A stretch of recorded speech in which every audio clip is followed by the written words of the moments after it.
सारे जहां से अच्छा हिंदुस्तान हमारा, हम बुलबुलें हैं इसकी, ये गुलशता हमारा। मजहब नहीं सिखाता आपस में बैर रखना, हिंदी हैं हम, वतन है हिंदुस्तान हमारा। और बातिल से दबने वाले ऐ आसमां नहीं हम, 100 बार कर चुका है तू इम्तिहान हमारा। बुजुर्गों और साथियों,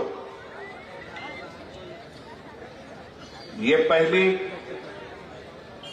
जनसभा इतने बड़े पैमाने पर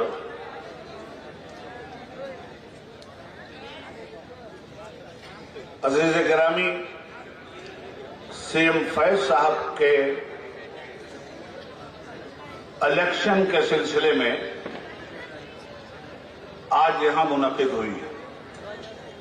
हुमनाबाद एक तारीखी सरजमीन है और यहां से पैदा होने वाला इनकलाब पूरे कर्नाटका में समाज दुश्मन लोगों की जड़ों को हिलाकर रख देता है।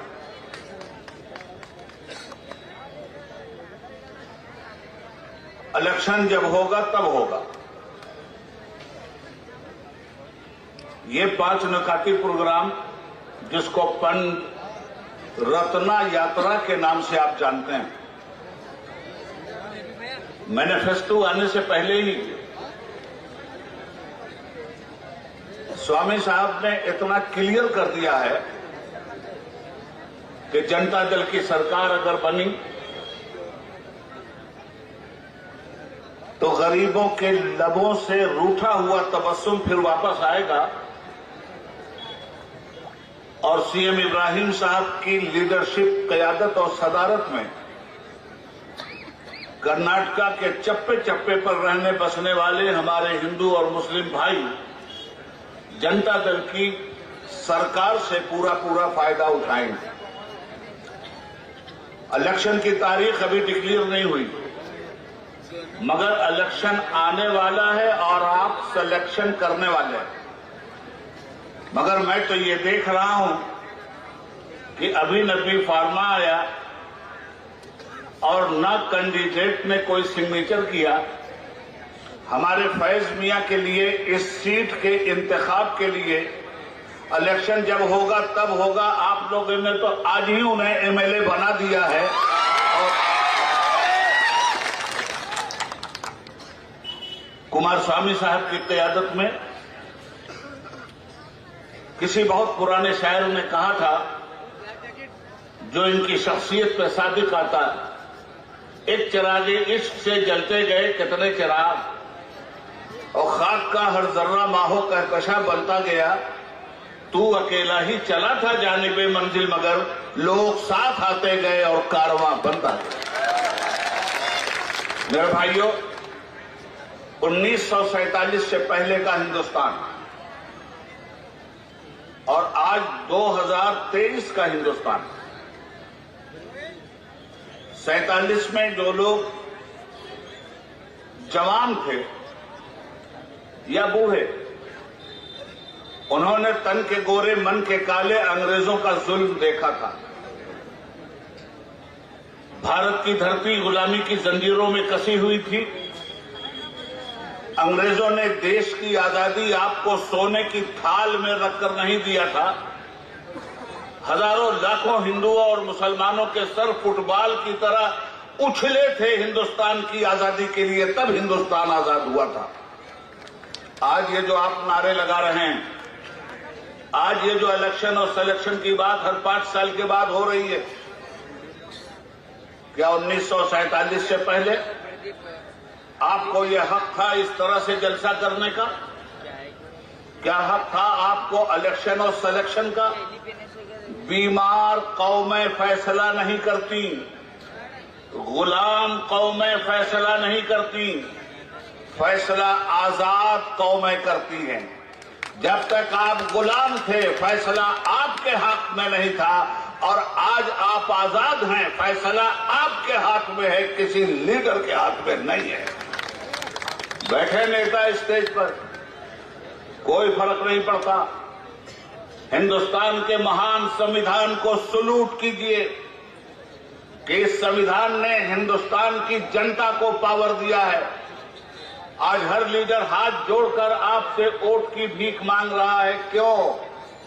इसलिए कि मतदाता आप हैं, मतदान आप करने वाले हैं। तो मतदाताओं, तुम्हारी हैसियत भारत के संविधान में बहुत ताकतवर है। ये लीडर जो चौकियों पे बैठे हैं, इनकी हैसियत भारत के संविधान में सिर्फ चौकीदार की है और तुम्हारी हैसियत जमींदार की है। तुम तय करोगे कि यहां का चौकीदार कौन होना चाहिए। अब आपकी चौकीदारी करने के लिए आज जनता दल आपको आह्वान कर रहा है।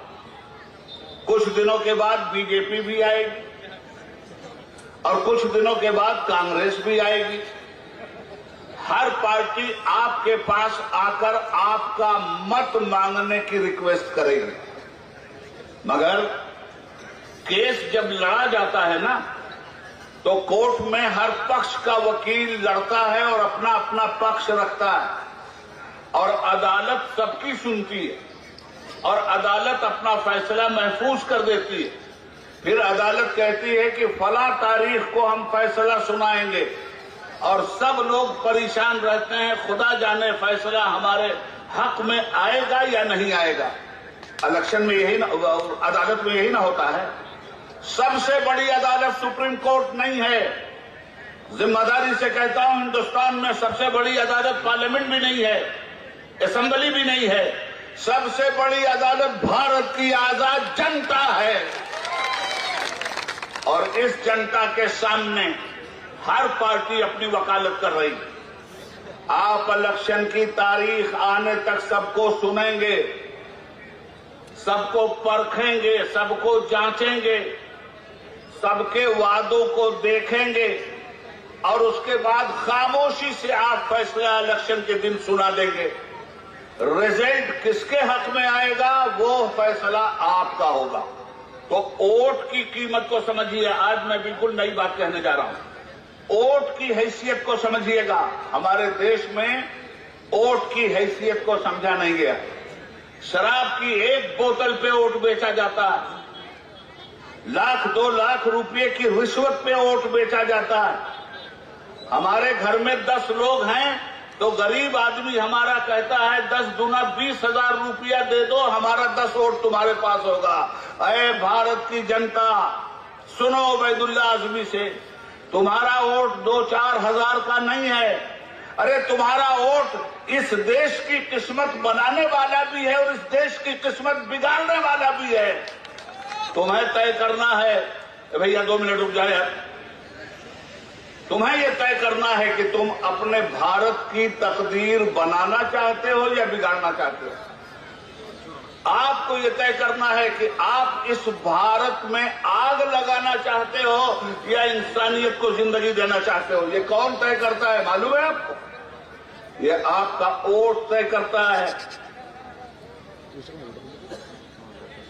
वोट के पेट से असेंबली निकलती है, वोट के पेट से पार्लियामेंट पैदा होती है, वोट के पेट से एमएलए पैदा होता है, वोट के पेट से एमपी पैदा होता है, वोट के पेट से पीएम पैदा होता है, वोट के पेट से मिनिस्टर पैदा होता है। तो ये तो जितने पैदा होते हैं, ये अगर चौकीदारी सही न करें तो ऐसे चौकीदार को किसी जंगल में गीदड़ बना करके फेंक दो और चौकीदारी अगर सही करते हैं तो सब इनका साथ दे दो।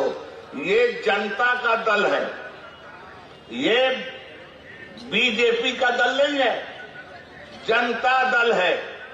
और बीजेपी क्या है? भाजपा है, बीजेपी है। भा से भारत, ज से जलाओ, प से पार्टी। जहां जहां सरकार इनकी बनी, भारत को जला के इन्होंने रख दिया। आप अपने वोटों को अच्छी तरह से पहचानो। आपके वोट की कीमत, ये खेत कहां से निकल रहा है? आपके वोट से निकल रहा है। इस खेत की नहरें कहां से निकलती हैं? आपके वोट के पेट से निकलती। ये इंजीनियरिंग कॉलेज कहां से निकलता है? वोट के पेट से निकलता है। ये मेडिकल कॉलेज कहां से निकलता है? वोट के पेट से निकलता है। ये हिंदुस्तान की तरक्की और तमद्दुन कहां से पैदा होता है? वोट के पेट से पैदा होता है। खेत हरियाली में आते हैं वोट के पेट से। तो जब वोट के पेट से हर चीज पैदा होती है तो आपका वोट क्या इतना सस्ता है कि 2-4 हजार रुपये पे और शराब की एक बोतल पे अपना वोट आप बेच दीजिए? याद रखिएगा, आपका वोट इस भारतवर्ष को जला भी सकता है और बचा भी सकता है। इस कर्नाटका में आग भी लगा सकता है और लगी हुई आग को बुझा भी सकता है। इसलिए फैसला कीजिएगा कि देश में आग लगाने वाली कौन सी पार्टी है जो आपसे वोट मांग रही है, और देश में आग बुझाने वाली कौन सी पार्टी है जो आपसे वोट मांग रही है। देश में हिंदू मुस्लिम के बीच में दीवार खड़ा करने वाली कौन सी पार्टी है जो आपसे वोट मांग रही है, और देश के हिंदुओं और मुसलमानों के बीच में खड़ी हुई दीवार तोड़ने वाली कौन सी पार्टी है जो आपसे आपका वोट मांग रही है। इस देश में वोट के जरिए नफरत को भी ताकत मिलती है, वोट के जरिए मोहब्बत को भी ताकत मिलती है। गलत दिशा में अगर आपका वोट गया तो आपका वोट जब तक पेटी में बंद है तब तक तो खामोश है, मगर जब पेटी से निकलेगा वोट तो वो नाग भी बन के निकल सकता है और नाग का फन तोड़ने वाली लाठी भी बन के निकल सकता है। जब तक वोट पेटी में है तब तक कुछ नहीं बोलता, मगर जब वोट पेटी से बाहर निकलता है तो अजदहा सांप भी बन जाता है और सांप को मारने वाली ताकत भी बन जाता है। आपका वोट गलत दिशा में अगर हो गया, आग लग जाएगी संसार को। अब आपका वोट जो गलत दिशा में जा रहा है वो वोट पेट्रोल बनकर निकलता है जो कर्नाटका को जलाता है। आपका वोट अगर जनता दल के पास आता है पानी बन के निकलता है जो